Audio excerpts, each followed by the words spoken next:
இல்ல, தினம் தினம் பிரச்சனைனா அது வாழ்க்கைக்கு சரியா இருக்காது. என்னை பொறுத்த வரைக்கும் நான் தெளிவான முடிவு தான் எடுத்திருக்கேன்னு நினைக்கிறேன்.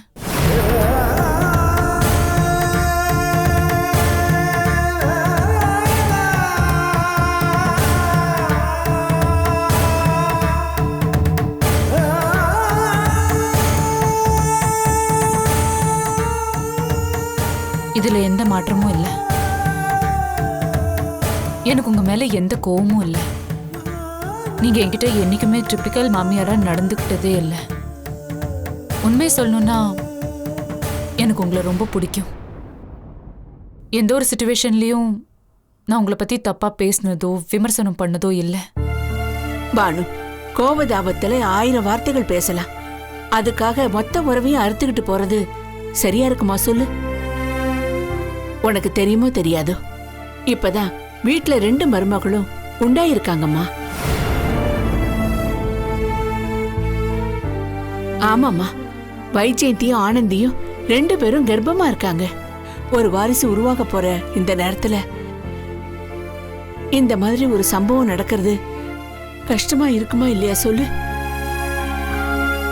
ஓ, அதுதான் விஷயமா? நோட்டீஸ் கொடுத்து இத்தனை நாள் கழிச்சு இப்ப வந்திருக்கீங்க. உங்க வீட்டு ஃபங்க்ஷன் எல்லாத்தையும் கொண்டாடி முடிச்சிட்டு. அப்புறம் என்னம்மா, அங்கதான் எல்லாம் நல்ல நல்ல விஷயமா நடக்குது. நான் இருந்தாலும் இல்லைன்னாலும் நீங்க எல்லாம் நிம்மதியா இருக்கீங்க. சொல்ல போனா நான் இல்லைன்னா நீங்க கொஞ்சம் சந்தோஷமா இருப்பீங்க. ஐயோ, அப்படியெல்லாம் இல்ல பானு. நீயும் சண்முகமும் அதே வீட்டுல ஒன்னா இருந்து சந்தோஷமா குழந்தை குட்டிகளோட வாழ்ந்தாதான் எனக்கு மகிழ்ச்சி. நீங்க சொல்றதெல்லாம் சரிதான். ஆனா உங்க பையனோட குணாதிசயத்துக்கு இதெல்லாம் ஒத்து வருமான்னு எனக்கு தெரியல. அம்மா இங்க பாருங்க, அவர் யாருக்காகவும் அவரை மாத்திக்க மாட்டார். அது எனக்கு நல்லாவே தெரியும். அதே மாதிரி அவருக்காக நான் என்ன மாத்திக்கணும்னு நீங்க சொல்றதுல எந்த நியாயமும் இல்லையே. என்னோட சுயத்தை இழந்துதான் நான் அந்த வீட்டுக்கு வந்து ஒரு வாழ்க்கை வாழணுங்கிற அவசியம் எனக்கு இல்லைன்னு நான் நினைக்கிறேன். பானு, மாத்திக்கணும் பானு, மாறணும். இதெல்லாம் தாண்டி ஒருத்தருக்கு ஒருத்தர் விட்டு கொடுத்து வாழறதுலதான் வாழ்க்கையே அடங்கி இருக்குமா? போதுமே, நான் எல்லாத்தையும் விட்டு கொடுத்தாச்சு. இனி விட்டு கொடுக்க என்கிட்ட எதுவும் இல்லை. இங்க பாருங்க, நீங்க எல்லாம் சந்தோஷமா இருக்கணும், உங்களுக்கு எல்லா சந்தோஷமும் கிடைக்கணுங்கிறதுக்காக நான் என்னோட சந்தோஷத்தை விட்டு கொடுக்க முடியாதுல்ல என் வாழ்க்கையெல்லாம். இதுக்கு மேல இதை பத்தி பேச எதுவும் இல்லைன்னு நான் நினைக்கிறேன். ஏங்க, இப்ப எதுக்கு தேவையில்லாம பேசிட்டு இருக்கீங்க? அதான் எல்லாம் முடிஞ்சு போச்சுன்னு வெட்டி விட்டோம்ல. எதுக்கு இப்ப என் பொண்ணுட்டு வந்து அனாவசியமா பேசிட்டு இருக்கீங்க நீங்க? அம்மா ஒரு நிமிஷம். பானு, சண்முகத்திட்ட பேசி பாருமா. அவன் வெளியில தான் நிக்கிறான். ஏதாவது இருந்தா கூட பேசி தீர்த்துக்கலாமா? ஒரு நிமிஷம் மா. இல்ல, ஒரு நிமிஷம், ஒரு நிமிஷம் மா. எதுக்கு இப்ப அந்த ஆள் நம்ம வீட்டுக்கு வந்திருக்காரு? அம்மா சொன்னா கேளுங்கம்மா. வேணாம்மா. அம்மா வாடா. பானு, இத பாரு, சண்முகம் வந்திருக்கான். ஏய் சண்முகம், பானு கிட்ட பேசுடா, பேசுடா, சொல்லு. இங்க பாரு பானு, என் தங்கச்சி விஷயத்துல நான் கோவப்பட்டதுன்னு உண்மைதான். என் இடத்துல யார் இருந்திருந்தாலும் அப்படிதான் நடந்துட்டு இருப்பாங்க. அவ வாழ்க்கையை முடிச்சுக்கிற நிலைமைக்கு போகும்போது என்னால பார்த்துக்கிட்டு சும்மா இருக்க முடியல. மற்றபடி நான் உங்ககிட்ட பேசின வார்த்தைகள் சொற்கள் எல்லாமே ஒரு ஆத்திரத்துல தான் வந்ததே தவிர என் உள் மனசுல இருந்து வரல.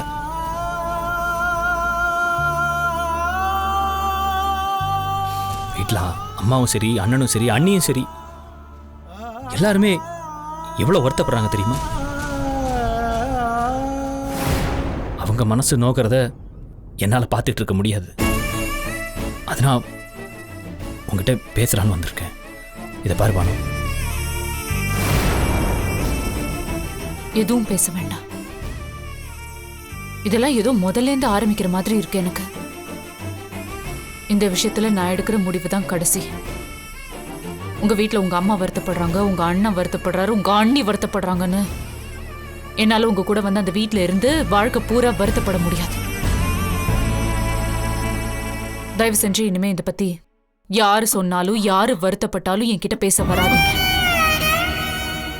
இந்த விஷயத்துல இப்ப நான் எடுத்திருக்கிறது தான் இறுதியான உறுதியான முடிவு.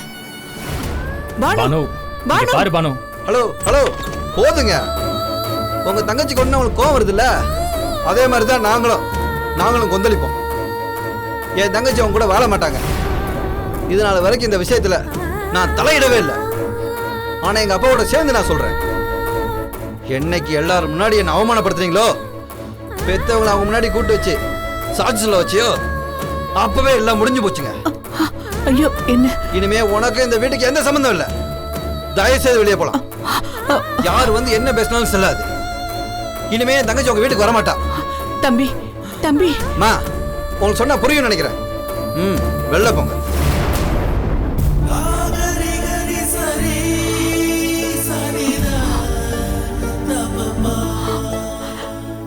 சண்முகம்,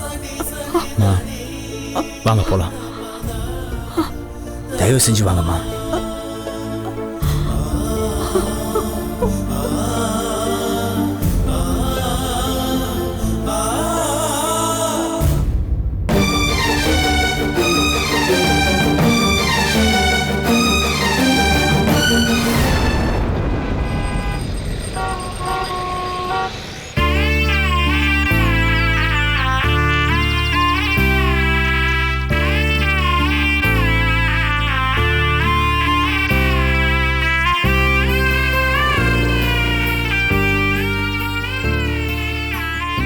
அம்மா, என்னம்மா நீ நடந்ததே நினைச்சு கவலைப்பட்டுட்டு இருந்தா அண்ணன் சங்கடப்படும் இல்லம்மா? இல்ல உமா, பானு இவ்வளவு பிடிவாதமா இருப்பான்னு நான் நினைச்சு கூட பார்க்கல. நான் எவ்வளவு தூரம் இறங்கி வந்து பேசினேன், மனசு மாறவே இல்லம்மா. அவ அதை நினைக்கும் போதா எனக்கு ரொம்ப கஷ்டமா இருக்கு. பாவம் சண்முகம் எதையுமே வெளிக்காட்டிக்காம எல்லா சங்கடத்தையும் மனசுக்குள்ள வச்சுக்கிட்டு அவன் பாட்டுக்கு லாரி ஆபீஸ்க்கு போயிட்டான். அம்மா, அண்ணனுக்கு நம்மளை விட்டா வேற யாருமா இருக்கா? அண்ணி அதிரடியா இந்த மாதிரி முடிவெடுக்கிறது நம்ம மனசு கஷ்டமா இருந்தா கூட, இன்னொரு பக்கம் அண்ணனுக்கு நம்மளாம் இருக்கிறதாமா ஆறுதலே. அதனால தாம்மா அண்ணன் நடமாடிட்டு இருக்காரு. இப்ப நம்மளும் மனசு உடைஞ்சிட்டோம்னு தெரிஞ்சா அண்ணன் ரொம்ப சங்கடப்படுவாருமா. இன்னும் என்னென்னத்தை பார்க்கணும்னு கடவுள் எழுதி வச்சிருக்கானோ. ஒரு கண்ணில் வெண்ணையும் இன்னொரு கண்ணில் சுண்ணாம்பியும் வச்ச மாதிரி சரவணனுக்கும் ராஜேந்திரனுக்கும் சந்தோஷத்தை கொடுத்து பாவம் சண்முகத்தை ரொம்பவே படுத்துறாரு.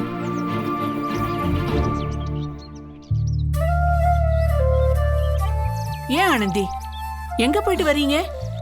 இல்லத்த, கடை வரைக்கும் போனோம். கொஞ்சம் சாமான்லாம் வாங்க வேண்டி இருந்துச்சு, அதான். அதுக்குன்னு பைக்கிலேயே வருவாங்க? என்ன பொண்ணுமா நீ? டே சரவணா, உனக்கு இதெல்லாம் தோணாதா? 3 மாசம் வரைக்கும் கவனமா இருக்கணும்டா. வாய வயிறுமா இருக்கும் போது பைக்ல போனா எப்படிடா?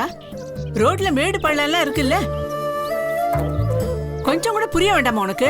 என்னம்மா, என்னாச்சு? பாரு மீனாட்சி, இப்ப போய் பைக்ல கூட்டிட்டு வந்திருக்கான் இவன். என்ன ஆனந்தி, இந்த சமயத்துல பைக்ல போலாமா? வேற என்னங்க பண்றது? எது இருக்குதோ அதுல தானே போயிட்டு வர முடியும். முருக மயில் வாகனம் வச்சிருக்காரு, பிள்ளையார்கிட்ட எலிதானே இருக்கு. எங்க கிட்ட பைக் தான் இருக்கு. அதுக்கு பெட்ரோல் போடுறது அதை விட கஷ்டம். ஏமா, நம்ம கிட்ட தான் கார் இருக்குல்ல, அதை எடுத்துட்டு போலாம்ல. ஏங்க, கார் இருக்குன்னா அது என்ன என் கையிலயா இருக்கு? டபால்னு எடுத்துட்டு போறதுக்கு. ஆட்டோல போறதுனால அதுக்கும் காசு தேவைப்படுது இல்ல? ஆனந்தி, நீ முன்கூட்டியே வெளியில போகணும்னு சொல்லியிருந்தா, இல்ல வேலை இருக்கு பொருள் வாங்கணும்னு சொல்லியிருந்தா, நாங்க காரை ஏற்பாடு பண்ணி கொடுத்திருப்போம்ல. என்னங்க நீங்க வெளியில போறோம்னு வீட்டுல இருக்கிற எல்லார்கிட்டயுமா சொல்லிட்டு இருக்க முடியும்? ஏதோ கல்யாணம் பண்ணிட்டு வந்த புருஷன்கிட்ட சொல்லலாம், அதுவும் நான் சொல்ல. அவர் அதை பத்தி யோசிச்சு அண்ணங்கிட்ட போய் கேட்டு தயங்கி நீ இன்னைக்கு வேண்டாம் நாளைக்கு போங்கன்னு சொல்ல, இதெல்லாம் நடக்கிற காரியமா? இல்ல ஆனந்தி, நீ முதல்லயே சொல்லியிருந்தேன்னா நாங்க எல்லா ஏற்பாடையும் பண்ணிருப்போம். அதான் சொன்னேன். ஏங்க, வண்டி வேணும்னா கால் டாக்ஸி புக் பண்ற மாதிரி உங்ககிட்ட முன்னாடியே சொல்லலாம். வேற என்னன்னு உங்ககிட்ட சொல்ல முடியும்? அன்னைக்கு எங்க அப்பா நடு ரோட்ல மயங்கி கீழே விழுந்தாரு. ஹாஸ்பிட்டல்ல சேர்த்து ஸ்கேனிங் மருந்து மாத்திரை வாங்கணும்னு சொன்னேன். ஏன், இவரும் என் கூட தான் இருந்தாரு. அவரும் பணம் ஏற்பாடு பண்றேன் தான் வெளியில போனாரு. அப்புறம் பார்த்து வெறும் கையோட வந்தாரு. நான் தான் போட்டிருக்கிற வளையலெல்லாம் கொண்டு போய் வச்சு பணத்தை ரெடி பண்ணேன். அந்த பணத்தை வச்சுதான் எங்க அப்பாவுக்கு வைத்தியம் பார்த்தேன். அது கூட எங்க அப்பா யாருக்கும் தெரியாம வீட்டுக்குள்ள வந்து யோசிக்காம வளையலெல்லாம் கொடுத்துட்டு போயிட்டாரு. ஏங்க, இதெல்லாம் யாருக்கிட்ட போய் சொல்றது? எனக்கு ஒண்ணும் கவலை இல்லை. நான் ஒரு கட்டத்துக்குள்ள வாழ்ந்த பொண்ணு. இதெல்லாம் எனக்கு பழகிடுச்சு. வீட்ல இருக்கும்போது என்ன காரு பங்களான்னு வசதியாவா இருந்த? என்ன இருந்தாலும் நான் ஒண்ணும் இல்லாதவ தானே. எனக்கு எதுக்கு இந்த புது ஆடம்பரம் எல்லாம்? அதுவும் வெறும் 10 மாசத்துக்கு தானே இந்த பகட்டு வாழ்க்கையெல்லாம். நான் பாத்துக்கிறேன். யார் யாருக்கு என்ன எழுதிருக்கோ அப்படிதான் நடக்கும். எனக்கு எப்பவுமே இதே நிலைமைதான். டேய் சரவணா, என்னடா அப்படி பேசிட்டு போறா? ஏதாவது பிரச்சனையா? வர்றப்ப கொஞ்சம் வருத்தப்பட்டு பேசினா வேற ஒன்றும் இல்லை. நீங்க எதுவும் தப்பா எடுத்துக்காதீங்க. அண்ணி நீங்களும் வருத்தப்படாதீங்க. நான் பேசிக்கிறேன்.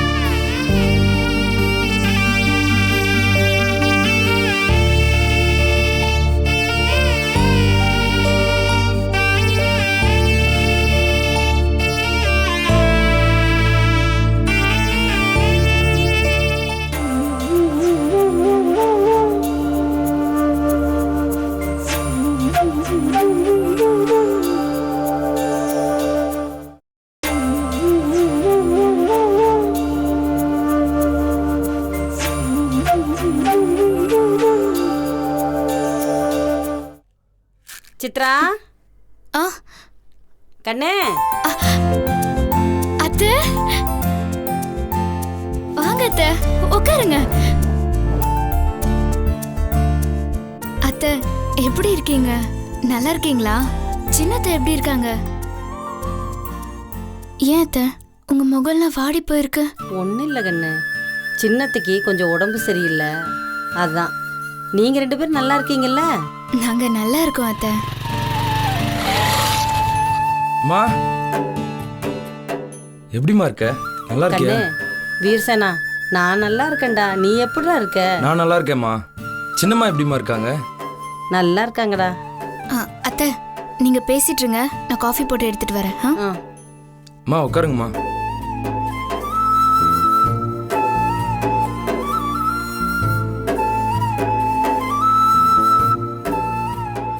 நீயும் ரொம்ப அந்நியமாயிட்ட மாதிரி இருக்குமா.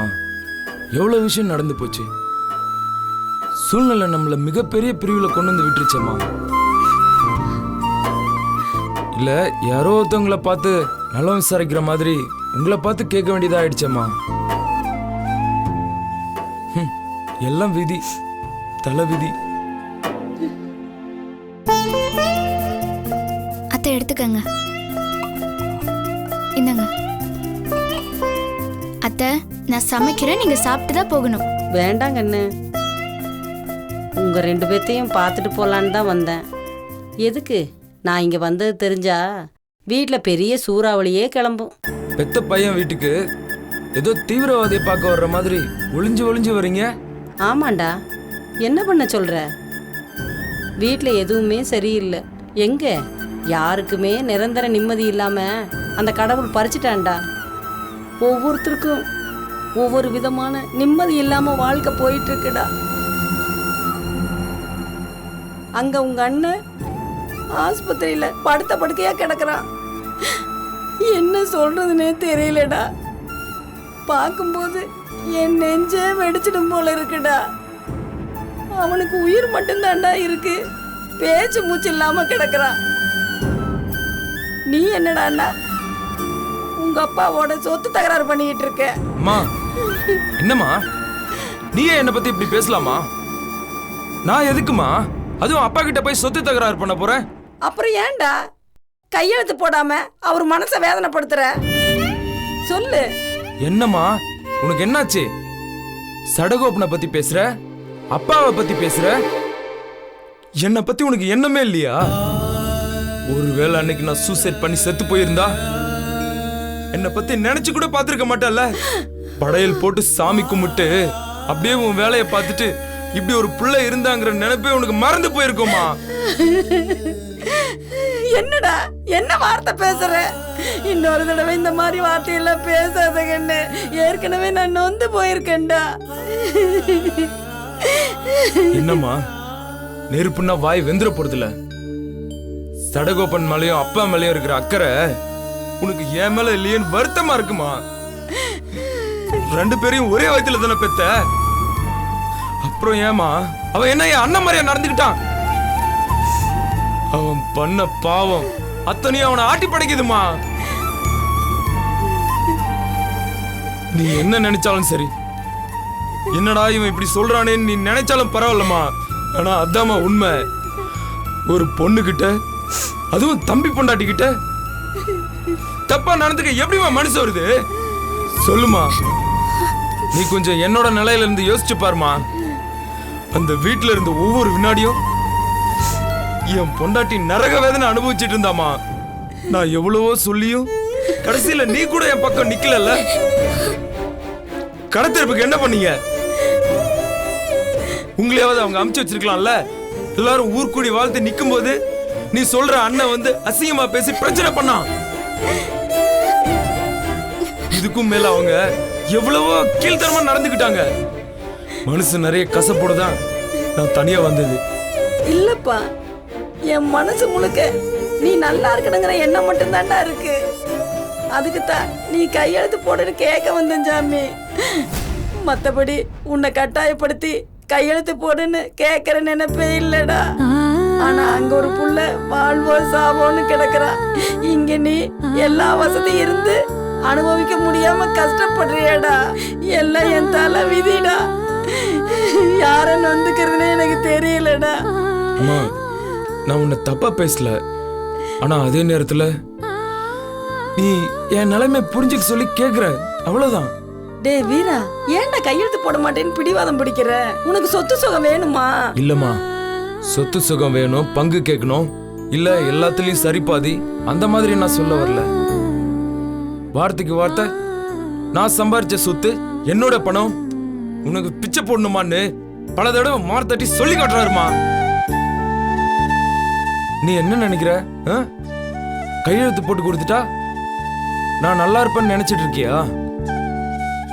அதெல்லாம் இல்லம்மா, அது உண்மை இல்ல. கையெழுத்து போட்டதுக்கு அப்புறம் சீக்கிரமா அவங்க என்ன கொல்ல கூட தயங்க மாட்டாங்கம்மா. அதெல்லாம் உனக்கு புரியாதுமா. தயவு செஞ்சு இந்த விஷயத்தை இதோட விட்டுருமா. சரி வீரா, நீ என்ன முடிவெடுத்தாலும் நல்ல முடிவா எடுக்கண்ணு. ஒரே ஒரு விஷயம் கண்ணு, நீயும் சித்ராவும் நல்லபடியா இருக்கணும். குழந்தை குட்டிகளை பெத்து சந்தோஷமா இருக்கணும் கண்ணு. உனக்கு எந்த குறையும் வரக்கூடாது சாமி. ஏதோ கஷ்டகாலம் ஏதோ நடந்து முடிஞ்சிருச்சு. இப்பதான் கண்ணு நல்லபடியா தலையெடுக்க ஆரம்பிச்சிருக்க. இனிமே உனக்கு எந்த குறையும் வராது கண்ணு. நீ நல்லா இருப்படா சாமி.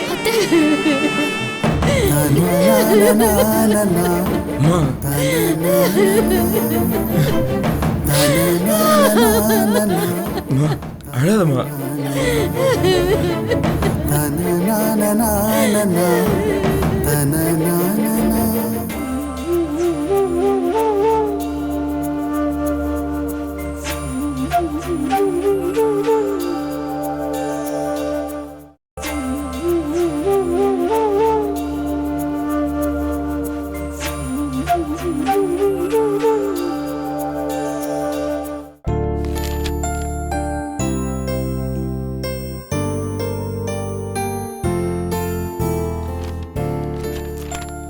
Okay Mrs Anandhi Saravanan, reports எல்லாம் நல்லா இருக்கு.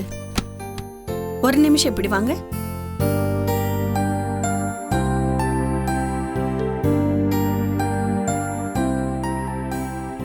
மூச்சு நல்லா இழுத்து விடுங்க.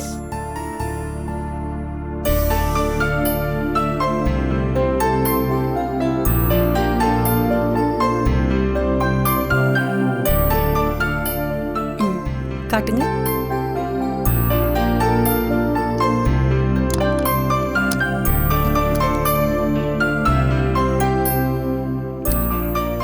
கை நீட்டுங்க.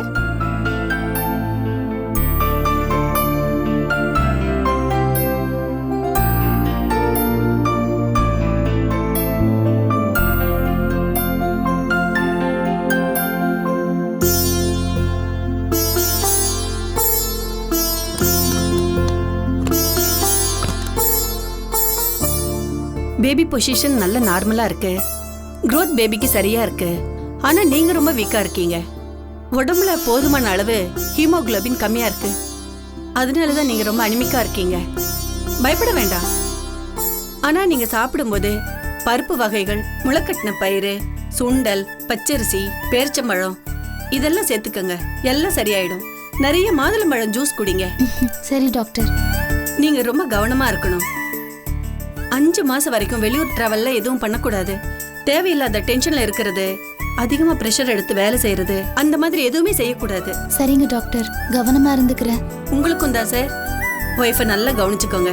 மனைவியோட கர்ப்ப காலத்துல அவங்களுக்கு கொடுக்கற முதல் மருந்தே கணவருடைய அன்புதான். முதல்ல 3 மாசத்துக்கு வாந்தி, மயக்கம், தலை சுத்தல் இதெல்லாம் நிறையவே இருக்கும். சாப்பிடவே பிடிக்காது. அவங்க சாப்பிடுற எல்லா நேரங்களையும் நீங்க கூட இருந்தீங்கன்னா அவங்க பெரிய பெயின் குறைஞ்ச மாதிரி ஃபீல் பண்ணுவாங்க. நல்லா பாத்துக்கோங்க சார். படுக்கும்போது ரொம்ப திரும்பி படுக்காம பாத்துக்கோங்க. சில லேடிஸ் தூங்கும் போது ஏகப்பட்ட பொசிஷன்ல தூங்குவாங்க. சில நேரம் கொடி சுத்தி டெலிவரிக்கே ரொம்ப கஷ்டமாயிடும். அவங்களும் ரொம்ப கஷ்டப்படுவாங்க. அதனால நீங்க தான் முக்கியமா இருந்து அவங்கள பாத்துக்கணும். சரிங்க டாக்டர். ஐம் சாரி, கேட்க மறந்துட்டேன். நீங்க எங்க ஒர்க் பண்றீங்க? அது வந்து நான் டாக்டர் அந்த டாக்டர், கைராசி சில்க்ஸ் கேள்விப்பட்டிருக்கீங்களா? அது இவங்களோடது தான் டாக்டர். கைராசி சில்க்ஸ், கைராசி ஏஜென்சி, கைராசி லாரி சர்வீஸ் எல்லாமே இவங்களது தான்.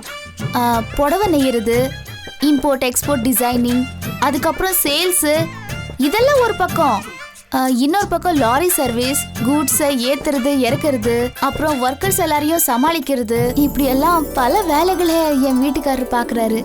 பிசினஸ்ல ரொம்ப பிஸி. இதெல்லாம் போக பெரிய சமூக ஆர்வலர் வேற. நிறைய சங்கத்துல பெரிய பெரிய பொறுப்புல இருக்கிறாரு இவரு. டைமே இருக்காது இவருக்கு. கம்யூனிசம், தனித்தமிழ், அது இதுன்னு நிறைய மீட்டிங்ல பேசுவாரு.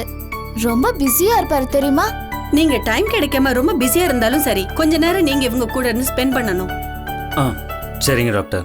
டெய்லி அப்பாயின்மெண்ட்ல கொஞ்சம் அவங்களுக்காக ஒதுக்கி வைங்க சார். தவறாம செக்கப்க்கு கூட்டிட்டு வாங்க. பை தி வே, அவங்க எல்லாமே சாப்பிடலாம். கஷ்டப்பட்டு அவங்க எந்த வேலையும் பண்ணக்கூடாது. நெஞ்சுக்கோ வயிற்றுக்கோ எந்த ஒரு அவஸ்தையும் கொடுக்க கூடாது. எப்படியோ ஹீமோகுளோபின் லெவல 12ல இருந்து 13க்குள்ள கொண்டு வரணும். இது எல்லாமே அயன் டேப்லெட்ஸ் தான். இந்த டேப்லெட்ஸ் எல்லாம் கண்டிப்பா வாங்கி கொடுத்துருங்க. சரி டாக்டர். டானிக்கும் எழுதியிருக்கேன். சரி. எல்லாமே கண்டினியூ பண்ணிக்கங்க. இந்தம்மா. ஆனந்தி, ஹெல்த் ரொம்ப வீக்கா இருக்கு. நான் என்னெல்லாம் சொல்லணும் அதை கண்டினியூ பண்ணிக்கோங்க. பேரிச்சம்பழம், தேன், ஃப்ரூட்ஸு, பால், அப்புறம் முளைக்கட்டின பயிறு, ட்ரை ஃப்ரூட்ஸ் எல்லாமே சாப்பிடணும். மாதுளம்பழம் நிறையவே சாப்பிடணும். இதெல்லாம் சாப்பிட்டீங்கன்னா உங்க பேபி ரொம்ப ஹெல்த்தா இருக்கும். Thanks doctor. நன்றி டாக்டர்.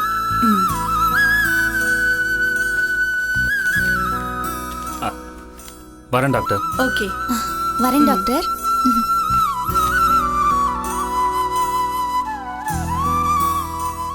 என்ன ஆனந்தி, நீ பாட்டுக்கு அடிக்கிட்டே போயிட்டு இருக்க அந்த டாக்டர்கிட்ட. நான் என்னமோ கைராசி குடும்பத்து ஆள் தான். ஆனா நீ சொன்ன வேலை எதுவுமே நான் பண்ணது இல்லையே. அப்புறம் எதுக்கு அவங்க முன்னாடி அவ்வளவு பெருசு பண்ணி சொன்னேன்? எனக்கு ரொம்ப கூச்சமா இருந்துச்சு தெரியுமா? வேற என்ன சொல்ல சொல்றீங்க? என் புருஷன் வேலைக்கு போகாம வெட்டியா இருக்காருன்னு சொல்ல சொல்றீங்களா? அப்படி சொன்னா டாக்டர் என்ன சொல்லுவாங்க தெரியுமா? வீட்டுல தானே இருக்காரு உன் புருஷன், அட்லீஸ்ட் உங்களையாவது சரியா பாத்துக்கலாம்ல. அதுக்கும் தகுதி இல்லையான்னு உங்களை தான் அசிங்கமா சொல்லுவாங்க. நான் அதுக்காக சொல்ல ஆனந்தி. எதுக்கு அவங்கள்ட்ட நம்மளை பத்தி அது இதுன்னு அதிகமா சொல்லி? இங்க பாருங்க, நான் உங்ககிட்ட 1000 சண்டை போடுவேன். அது நமக்குள்ளதான், 4 செவத்துக்குள்ளதான். வெளியில என் புருஷனை யாருகிட்டயும் விட்டு கொடுக்க மாட்டேங்க. அதுதான் உண்மை. இந்த விஷயத்துல நான் பானு அக்கா மாதிரி கிடையாது. என்னோட புருஷன் எந்த சூழ்நிலையிலயும் யாரு முன்னாடியும் தலை குனிஞ்சு நிக்க கூடாது.